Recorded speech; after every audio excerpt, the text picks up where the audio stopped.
The guy's like assembling the Avengers of politics, but it's not the Avengers of politics, it's the Avengers of industry and of achievement. RFK Jr. is one of the most successful trial lawyers in the United States.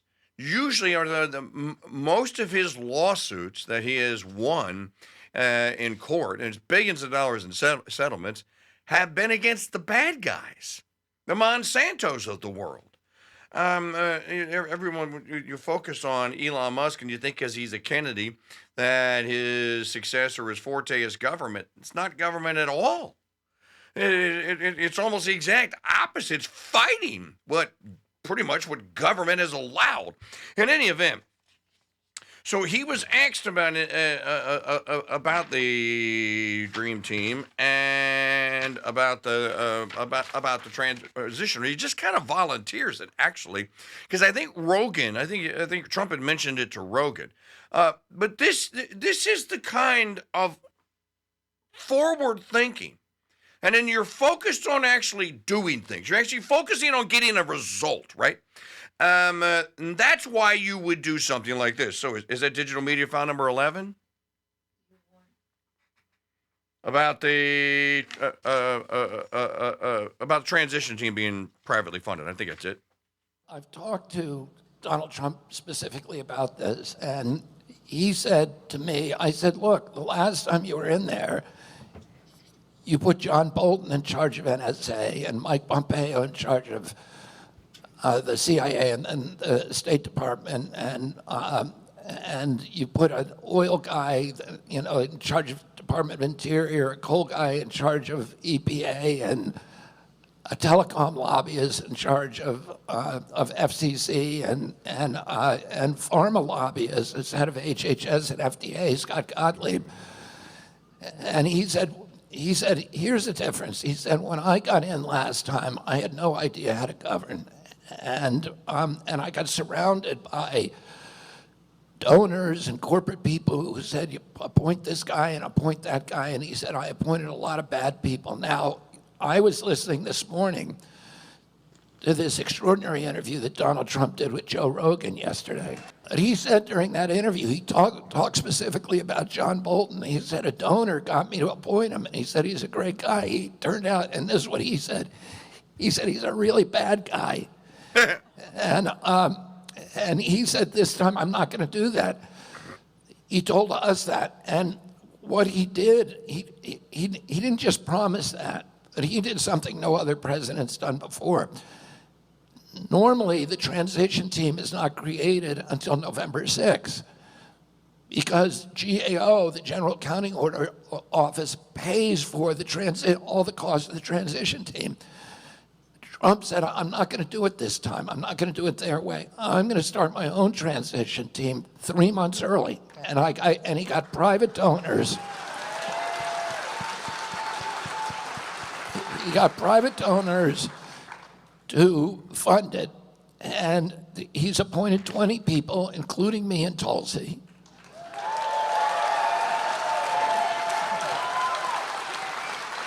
And there's people of all different kinds of ideology and people who we're going to have to go up against on that transition team and fight for our vision.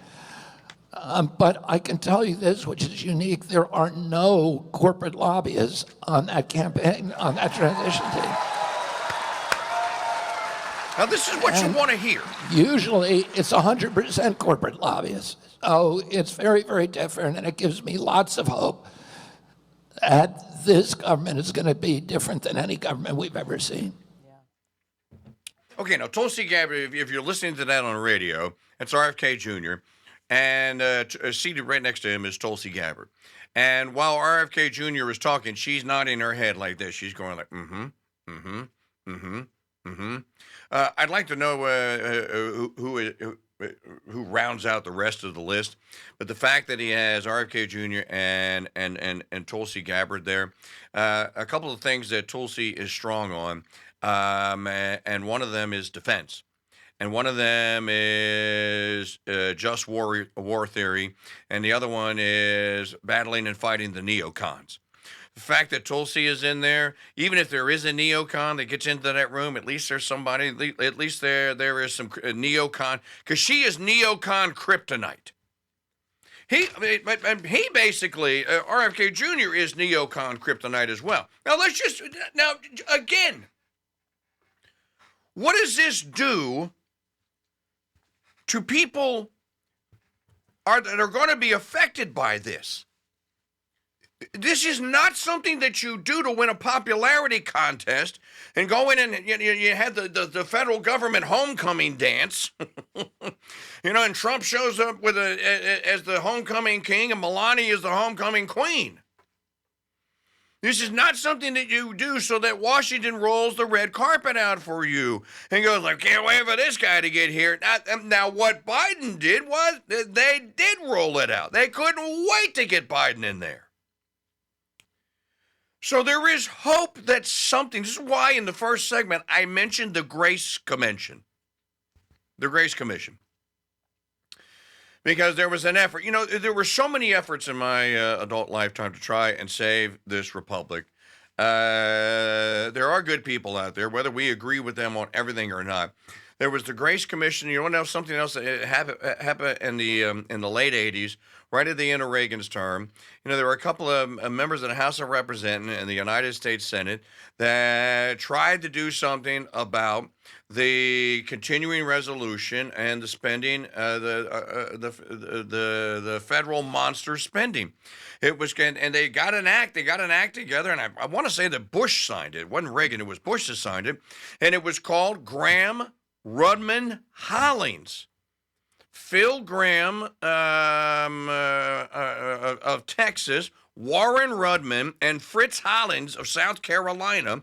Graham-Rudman-Hollings. What was Graham-Rudman-Hollings? Maggie, you can Google search it. You can pop the result into the chat room.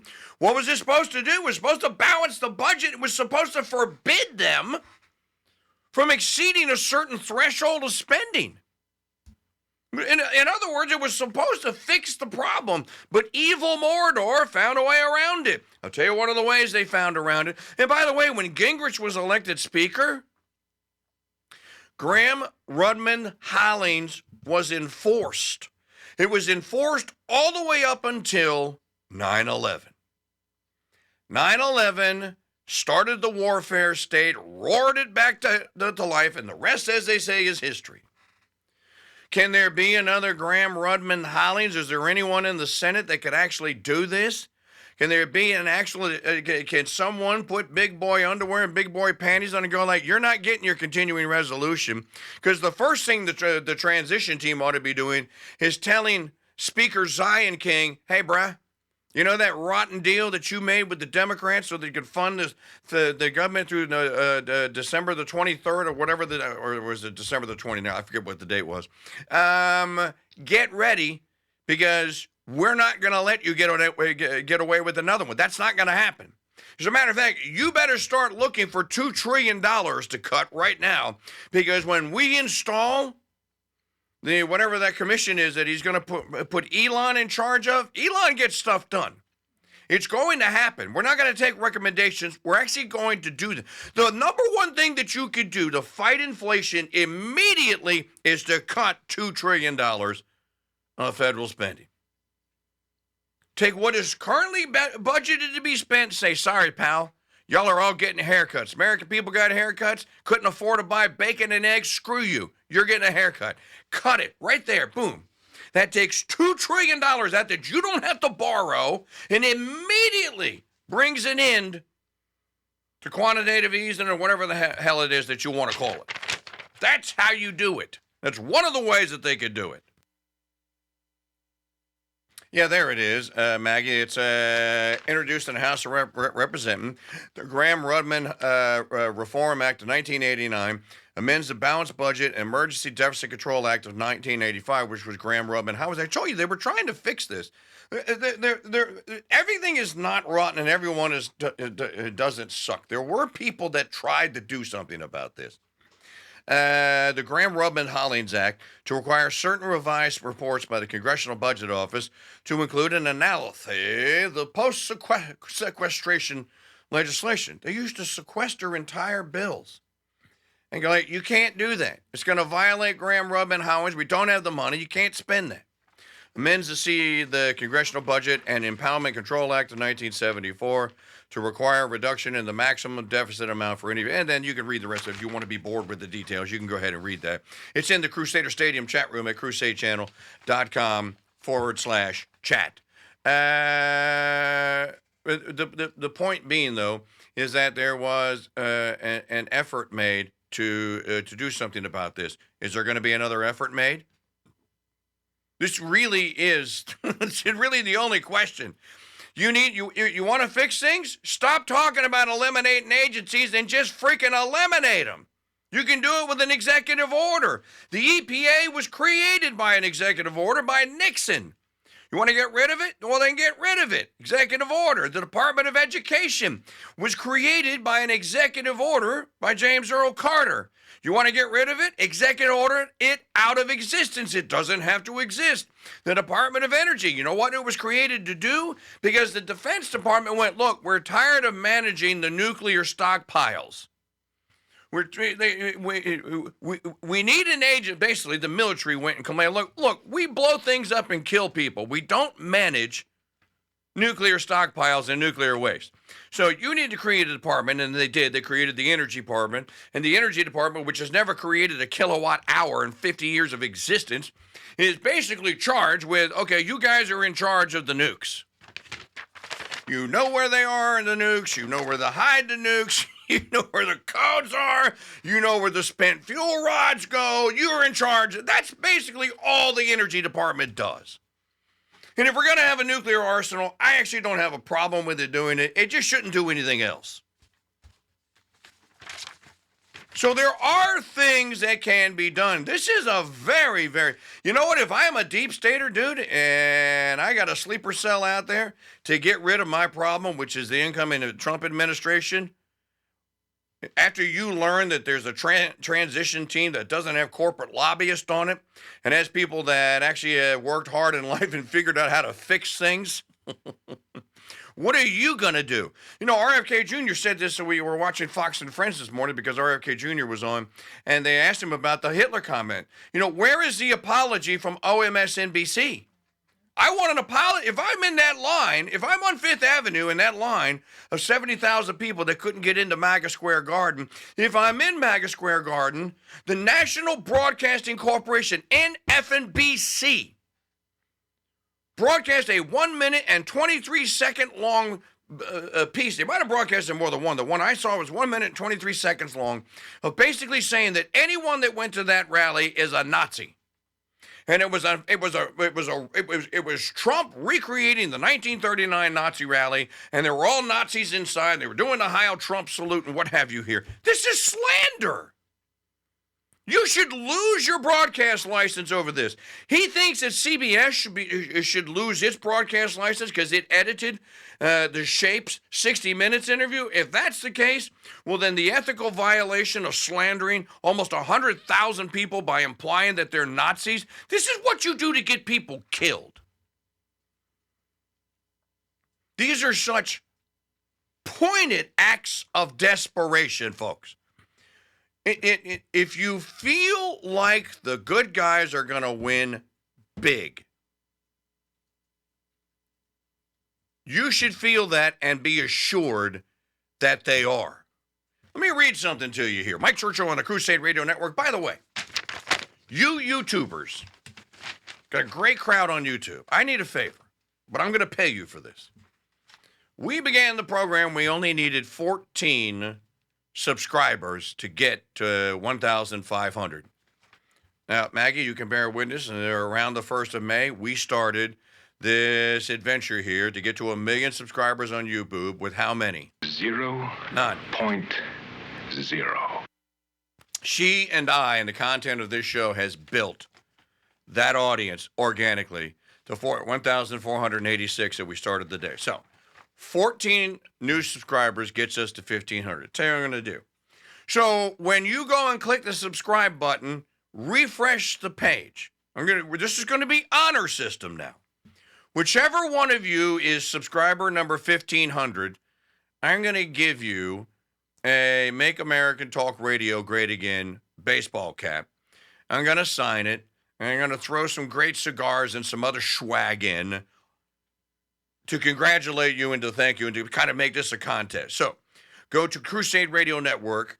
Now, again, you're on the honor system. You tell Maggie in the YouTube chat or in the Crusader Stadium chat, I was subscriber number 1500.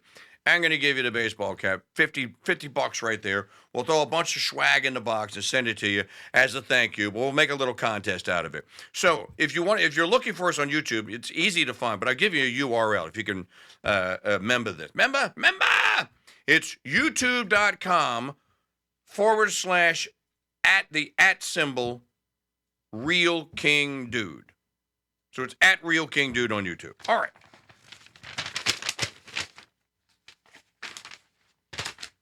This is from our friend Don from the Bronx. He sent me this last night, and this is from Data Republican with a small R. I love this guy already. He's a little R Republican. Remember, folks, we're all little R Republicans. Okay. This is from his X account. Whoever there's a GitHub, there's a URL that references the state of Pennsylvania. So this is Pennsylvania. Has been updated with the weekend's numbers as well as the new voter registration file. Over one weekend alone, Maggie, let me copy this and give it to you so that you can put it in all of the chats and on the videos, so folks that are watching on YouTube and on Roku and on X.com can see all this. Okay, here we go. Pennsylvania has been updated with the weekend's numbers as well as the new voter registration file. Over the weekend alone, that's this weekend, over the weekend alone, the advantage Trump grew from 11.94% to 14.13%. What this means is the margin grew by that much. So let's pretend a group of people voted 50-50 Trump Biden in 2020. A 14.3% advantage Trump means that the same group is now voting 50, I'm going to round these numbers off, is now basically voting 57-43 Trump. The margin is expanded by 14.13 percentage points. If that sounds incredible, that's because it is. And over the past weekend alone, Venango County and Crawford got flipped. Those are two counties in Pennsylvania, got flipped to Republican. And a lot of counties, Mercer, Warren, Butler, and Montour, are less than 300 votes away from flipping. So, if it looks like a duck and it quacks like a duck, it's probably a duck. There's great stuff that's happening out there. You are not supposed to know this, though. Because remember, it's razor thin. It's too close to call. I hope they keep saying it's too close to call. I told somebody yesterday, somebody messaged me and goes, do you really think that Trump could have went? I think they did. And they say everything is rotten and everything sucks and you know why I voted. And I'm like, dude, stop. Yes, I really do. And here's to your question about what should they do. Well, if I were the Trump campaign, this is what I would do. I would tell everyone, all right, we're having a big campaign meeting this morning. We're down 10 with 6 days to go. We're down 10. We got to make up 10 points somewhere out there, the votes, to make up 10 percentage points down to Kamala. While she's out, had a dance party with Beyonce. That's how I would approach this.